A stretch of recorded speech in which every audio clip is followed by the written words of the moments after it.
G'day Bomber fans, draft is obviously coming up. There's been a little talk, a little bit of news about our current first round pick 9, which is set to turn into pick 11 on draft night after bids come in. That selection is reportedly on the table, it seems. I've had people asking me about going up the draft order. It seems more likely we go down the draft order, and there's a club apparently very interested in acquiring that selection, pick 9. So today I'm going to talk about what a trade could look like for that selection and how it can improve our draft hand. Alrighty, so Adelaide, a team set to be very active in this draft, are keen on our pick 9. They currently haven't arrived selections in the first round. They have 3 actually, but they want to jumble up around the higher end, going for quality over quantity. They want to keep their pick 10, but add pick 9 to their hand in the process as well. Before I get into what this trade could look like, I'll talk about why the Crows want to do this. Well, there aren't many South Aussies available in the first round, or at least good enough to go in the first round. There is every chance the Crows would be selecting 3 interstate players with their current hand, but if they go to the draft with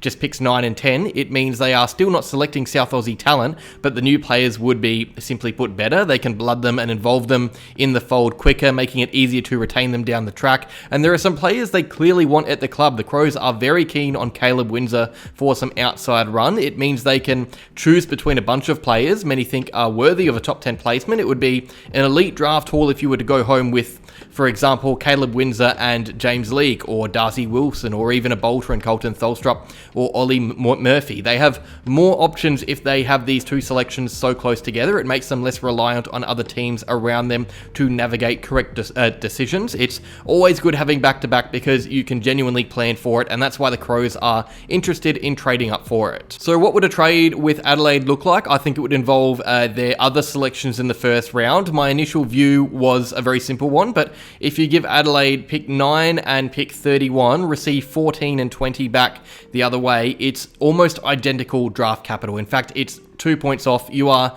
never going to get a trade that close. That is a genuine win-win, which is why I think it's unlikely. We still have Dodoro. I think Adelaide are more keen for a trade than us, so I would expect, hypothetically of course, this isn't close to being a confirmed rumour going around, but I would expect us to offer pick 35 instead of 31, just because the Crows will want to see this get done more than we will. We may as well get a slightly better draft pick to use, 31 in our hand instead of 35, and that would be a good hand. Picks 14, 20, and 31. It means we have a really solid range of picks so close together. We can still take a punt on others in the rookie draft. I think looking at this current draft, 14, 20, and 31 is a better hand than 9, 31, and 35. I think it's a win-win if you ask me this trade. I'd be saying the same if I was a Crows fan. Picks 10, 9, and 10 are better to have than 14 and 20, but picks 14 and 20 are better to have than 9 and 31. I think that's really fair, and it's why we are being talked about in relation to a trade. It's so rare to see possible draft pick swaps resulting in an almost identical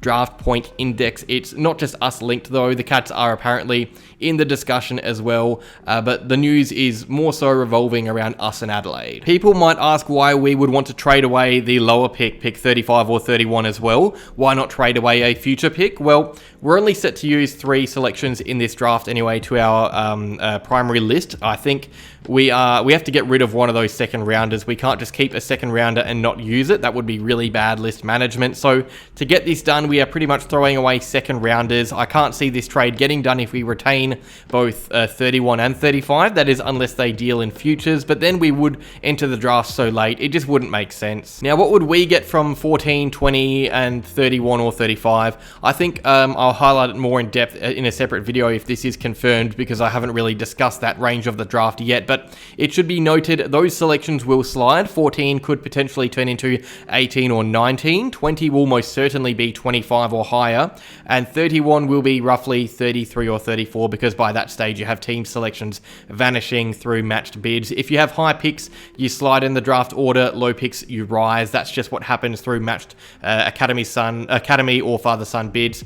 But there has been a lot of talk recently about Riley Hardiman, West Aussie rebounder. I've spoken a lot in videos about our need for a rebounding halfback flanker. At this range, we have access to an elite section of them. The 15 to 30 range should see Riley Hardiman, Archie Roberts, maybe even Tau Jath or Lamont Lowell, but Hardiman and Roberts, they are the ones I'd be looking at that I haven't really discussed on this channel yet. You also have more impressive key positional options. You have Ollie Murphy in key defence, Archer Reid key forward, the brother of Zach Reid, Will Green in the ruck. You got players like Colton Tholstrup and Harry Di Mattia and Charlie Edwards, who are all really exciting. I think it's all well and good having pick 9. I don't think we're in a bad position if this trade was to fall through. We'd be getting a look at James Leake or Caleb Windsor if that was to happen.